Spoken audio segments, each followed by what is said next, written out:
I started at my family's factory in Miami, in Little Havana, Miami, but we actually make a Herrera Esteli that's still to this day made in Miami.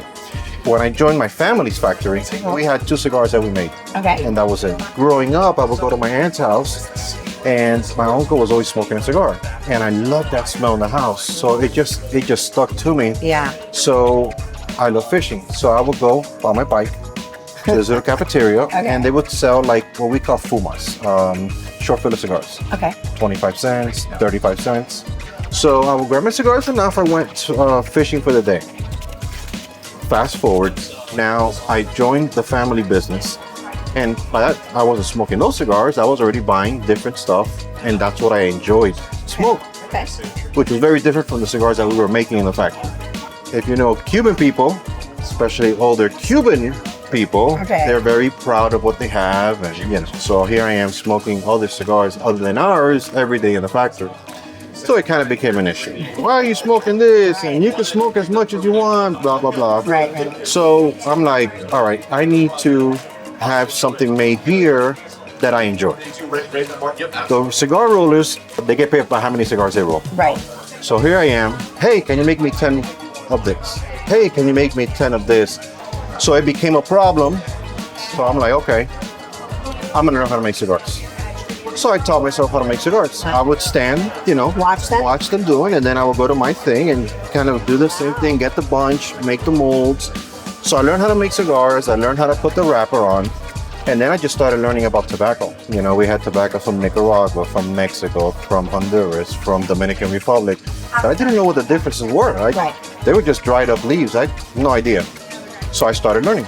Let's blend, you know, let's put this one with this one and see what it tastes like. And let's use this wrapper with this different binder and see what, and started learning. Put them together and then roll them yourself and smoke it. And I say, oh man, this is really good. Or this is really spicy. Or this is really mild. Or this is really sweet. Yeah. Whatever.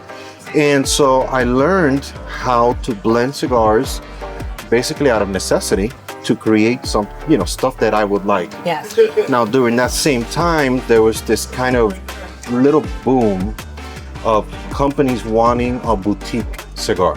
So a lot of people came to Miami wanting a lot of these factories to make a cigar for them.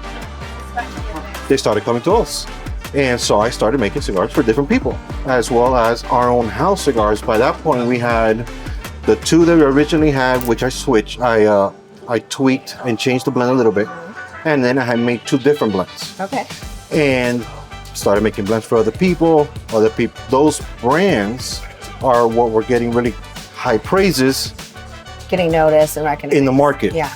Even though they had already been in the industry and they had other cigars, but the ones that we were making were like, wow, you know? Right. And fast forward, like 2009.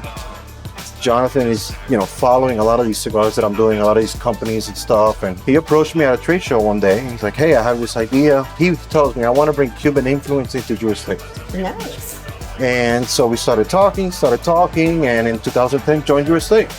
I come out with like the Cuban type of cigar, which was the Herrera Esteli Habano was the very first one. Okay. When it came out that first year, it got number 8 cigar of the year. First time in the history of the company, in the top 25 in Cigar Aficionado.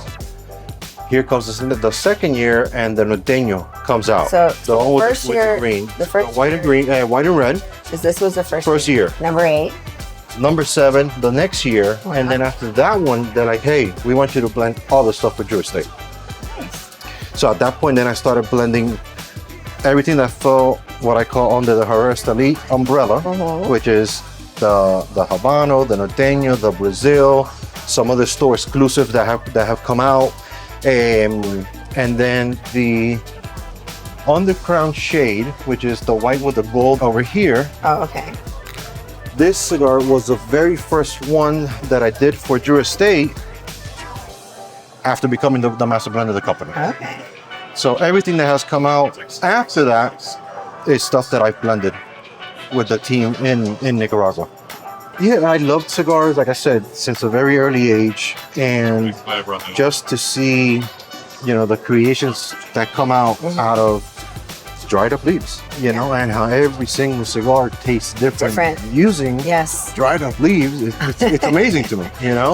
It's and then to see the pleasure that it creates for people, you know, because you know this guy could be having a horrible day. He lights up a cigar and he's like, he'll reflect. Yeah. You know what? It's not that bad. You know, whatever. Yeah. Or celebrations. Somebody had a wedding. Yeah. Somebody got a promotion.